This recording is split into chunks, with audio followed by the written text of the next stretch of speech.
The place will be consecrated by my glory. Exodus chapter 29, verse 43, the Ark and the Tabernacle. In brief.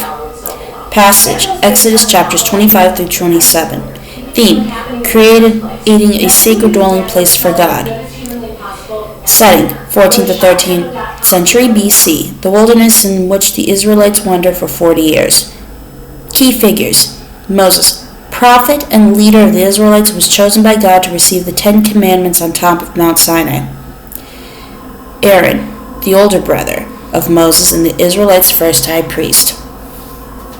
God takes 40 verses of Exodus to explain to Moses the tabernacle's purpose and how it must be built. A portable sanctuary where the Israelites could commune with God. It accompanies them during their 40 years in the wilderness. It is the focus of their worship until Solomon's temple is built in around 960 BC. Portable temple. At each place they camp, the Israelites erect a linen tent with acacia wood poles to create a courtyard around the tabernacle.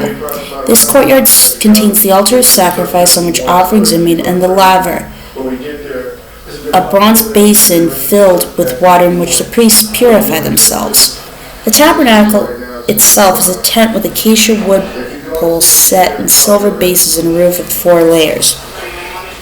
The outermost layer is made of porpoise skins, the next ram skin dyed red, the third goat's hair, and the innermost layer is made of linen embroidered with depictions of cherubim, hybrid creatures with human faces. Inside the tabernacle are 2 inner rooms. The first is the holy place containing the golden menorah, the 7-armed lampstand, the table of showbread containing 12 loaves of unleavened bread, each representing the tribe of Israel and laid in 2 rows each week, as specified in the book of Exodus chapter 25 verses 23 through 30 and later confirmed by Leviticus chapter 24 verses 5 through 9, and the altar of incense also plated in gold. Beyond this, separated by a veil, stands the Holy of Holies, containing the Ark of the Covenant itself. A wooden chest overlaid inside and out with gold. 4 rings are attached to the bottom of the chest, to which 2 poles can be passed to carry the Ark. The Ark contains 2 stone tablets inscribed with the 10 Commandments and a pot of manna, the food God provides for the starving Israelites in the wilderness. According to some traditions, it also contains Aaron's rod, which had miraculously produced blossoms to indicate that Aaron was God's choice as high priest. The lid of the Ark, in Hebrew the kaparet, but in English known as the mercy seat, is solid gold. Have them make a sanctuary for me, and I will dwell among them. Exodus chapter 25, verse 8. The fate of the Ark. The last time the whereabouts of the Ark of the Covenant is mentioned in the Bible in the 2nd book of Chronicles, chapter 2, verse 35. It details how King Josiah ordered the Levites to return it to the Temple of Jerusalem. The Ark then vanishes from Bible history. One theory is that it was removed from the temple, probably by Jeremiah, before the fall of Jerusalem.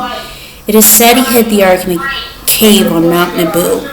Other scholars suggest King Josiah buried it under a storehouse on the Temple Mount where the Dome of the Rock now stands. More fanciful theory claims that Menelik I, the son of Solomon and the Queen of Sheba, took the Ark to Axiom in Ethiopia, where it is still housed in the Church of St. Mary of Zion. Day of Atonement.